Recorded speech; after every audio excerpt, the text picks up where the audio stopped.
Chapter 1. Defining and Understanding Domestic Violence. What is domestic violence? Domestic violence is not usually dinner table conversation. Very few people, aside from domestic violence advocates and survivors, actually want to talk about it. But it's a conversation that needs to happen if we, as a community, want to change the future. We live in the 21st century, with endless resources in the palm of our hand, sometimes literally.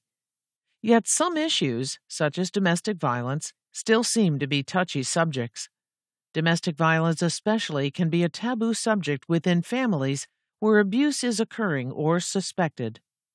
Sometimes people don't even believe that domestic violence is a real thing, but if you are experiencing it or know someone who is a survivor, you know that it's real. There are also very real resources that you will learn about later in this audiobook. If you're not sure what qualifies as domestic violence, or are not sure if you yourself are in an abusive relationship, you may be a victim. If you have to ask the question, the answer is probably yes, you are, or at some time in your life have been in an abusive relationship. When people think about domestic violence, they think about stories in the news where a husband shot his wife and then himself. But physical violence is just one form domestic violence can take. According to the National Coalition Against Domestic Violence, NCADV, domestic violence comes in four main forms: physical, sexual, psychological, and emotional. 1. Physical violence. Physical violence is the easiest type of violence to understand because we can see it with our eyes. We see it even every day on the TV, on the internet, on our phones, and in the newspaper. Physical violence includes beating, hitting, kicking, punching, shooting with a gun, biting, restraining, tying up arms and or legs, shaking, threatening with a weapon or gun, preventing from leaving a room or building, drowning, burning, and many other acts. Physical violence can also include being denied food, access to medical care, money, or transportation.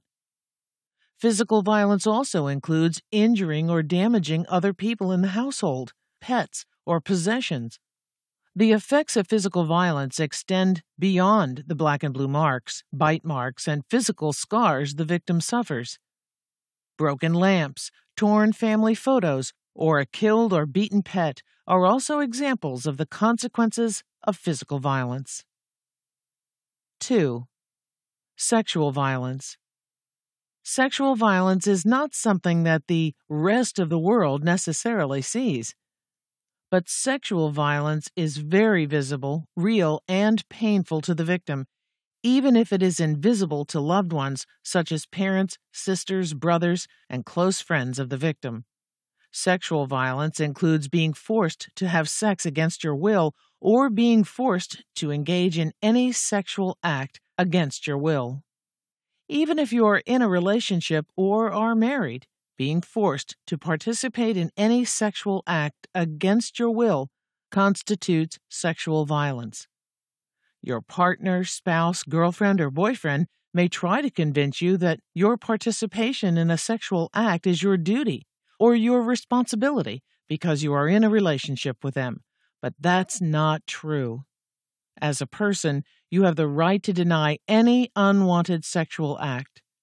Having sex in the past with the same person does not mean that you automatically consent to sex at any time again in the future with that person. You have a right to your body and your ability to make your own decisions about your sexuality. Sexual violence can include such things as unwanted touching, licking, kissing, or biting, withholding sex as a coercion method, having an affair and taunting a partner about it, or forcing a partner into prostitution. 3. Psychological violence. Psychological violence is often harder for others to identify than physical violence because psychological violence leaves its scars on the mind and the heart, not the body. Psychological violence includes verbal abuse, threats, showing jealousy, stating what the victim is allowed to wear, controlling where the victim is allowed to go and what the victim is allowed to do, and in general preventing the victim from making their own decisions.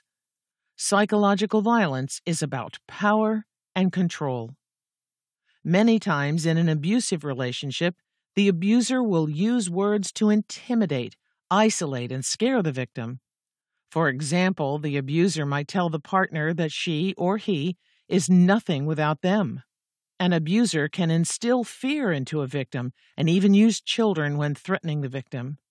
An abuser might say that they will not let their partner see their children or will take them away from her. Psychological violence is very common in abusive relationships, but it can be hard to prove, show, or explain to others. Victims of psychological violence can be told that if they speak to anyone, their family, friends, neighbors, or the police about what happens inside the house, they will be beaten, killed, or have their children taken away from them. 4. Emotional violence. Emotional violence is similar to psychological violence and involves oppressing the victim through destroying their self-esteem, value, and self-worth. Abusers may use foul language and call their spouses, partners, or significant others offensive names, talk badly about them to other people, or lie to family and friends, all while pretending to be a great spouse in the presence of others, especially family. Emotional violence can lead a victim to believe that they are worthless without their partner. A victim can be told they are stupid, fat, ugly, and useless, among other derogatory phrases and words. When abuse is involved in a relationship, the abuser wants the victim to believe that they must be entirely dependent upon them for survival. In this way, the victim is less likely to leave the abuser. Who can become a victim? Anyone can become a victim of domestic violence. A common misconception is that domestic violence only occurs in certain segments of the population, such as those living in poverty, women, minorities, and other categories, but in fact, domestic violence occurs in every population group: rich, poor, white, black, pink, green, or blue. You can be a victim of domestic violence too. Domestic violence is not limited to only one social group, race, or even gender. One of the biggest misconceptions is that only women are abused. Men can be victims too. Although it is a fact that the majority of victims are women, men are also abused. Someone whom you may never think could be a victim of domestic violence may be a victim. There are ways to identify signs that someone is being abused, which will be discussed at greater length later in this audiobook. The cycle of violence. Violence often happens in a pattern. If an incident occurs once, it is more likely to be repeated. There are rare cases where there is only one isolated incident, but unfortunately, the majority of abusers will abuse their partner, spouse, or significant other again. Abuse happens in a cycle that we refer to as the cycle of violence. First, an incident occurs. Then the abuser becomes angry, and the victim attempts to keep his or her partner calm. Tensions rise as there is a breakdown in communication.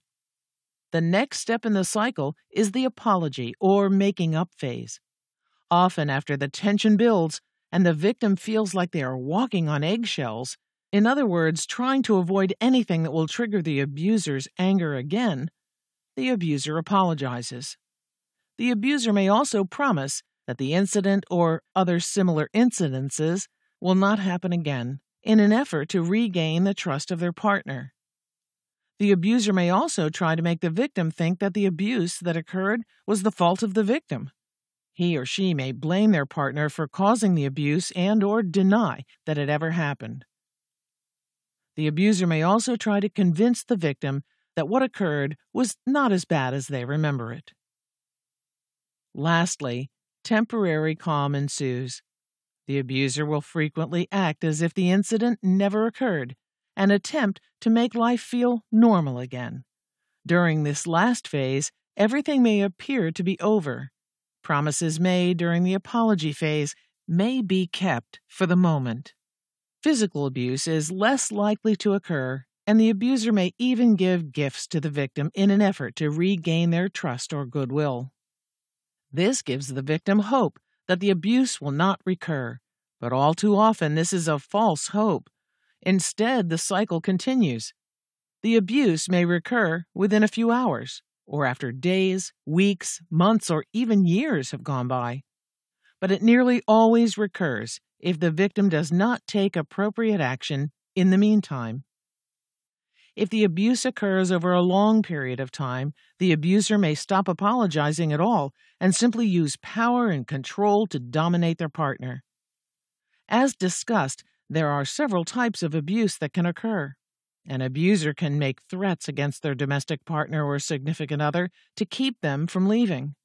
A victim can be told that he or she will never see their children again, or if he or she tells a family member what is happening, he or she will be beaten again or even killed. Many victims live in fear and find themselves trapped in the cycle of violence.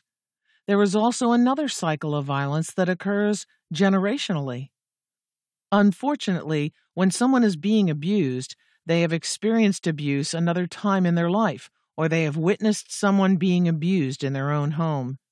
Girls who are raised in a home where the mother was abused are more likely to become victims in the future, whereas boys who were raised in a home where fathers were abusive are more likely to become abusers.